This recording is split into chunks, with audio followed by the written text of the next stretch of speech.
तबलीगी जमात पर डालने वाले वो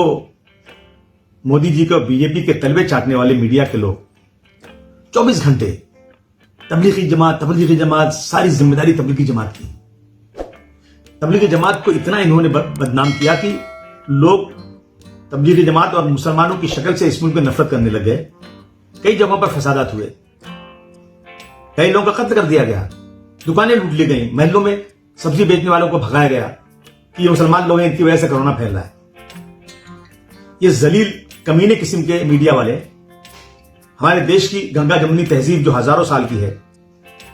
जहां हिंदू और मुसलमान भाई भाई की तरह से रहते हैं, जब से मोदी जी की सरकार आई है, ये मीडिया के लोग चंद सिक्कों पर जिस तरह से कुत्ता उसके पीछे सामने एक रोटी डाल दो, गोश्त का टुकड़ा रख दो तो दुम हिलाता उसके पीछे पीछे भागता है, इसी तरह से आज मैक्सिमम मीडिया के लोग तलवे चाट करके मोदी जी का जो मंसूबा है उसे कामयाब करने के लिए हर जगह मुसलमानों को बदनाम करने में लगे। कोर्ट का फैसला आ गया कि तबलीगी जमात को जबरदस्ती बदनाम किया जा रहा है। तबलीगी जमात ने कहीं कोई ऐसा काम नहीं किया जिससे कोरोना इस मुल्क में फैले। मैं उन तमाम लोगों से गुजारिश करना चाहता हूं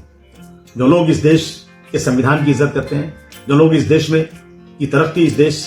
का डेवलपमेंट में विश्वास रखते हैं, जो लोग गांधी जी, मौलाना अबुल कलाम आजाद, डॉक्टर भीमराव अंबेडकर के विचारों को मानते हैं, मैं ऐसे लोगों से हाथ जोड़कर निवेदन करना चाहता हूं कि अब ये बैठने का वक्त नहीं है। ये लोग ऐसे लोग हैं जो मेरे मुल्क को बर्बाद करने में लगे हुए हैं। ऐसे मीडिया वाले और ऐसे पॉलिटिशियन जिनकी ज़हनियत कमीने अब कुत्तों जैसी है, इनके खिलाफ आप खड़े हो जाइए और इस मुल्क की भाईचारगी को बचाइए। मैं निवेदन करूंगा लोगों से कि इन नेताओं के खिलाफ जिन्होंने टेलीविजन पर चिल्ला चिल्ला कर गले फाड़ फाड़ करके तबलीगी जमात को बदनाम किया था,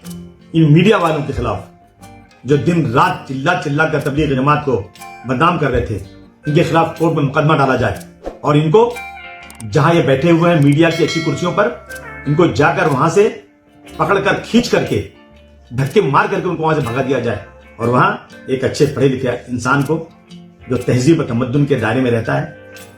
जो इस मुल्क की तहजीब को जानता है, जो संविधान को मानता है, ऐसे लोगों को वहां बिठाया जाए और खुल करके ऐसे मीडिया वालों के खिलाफ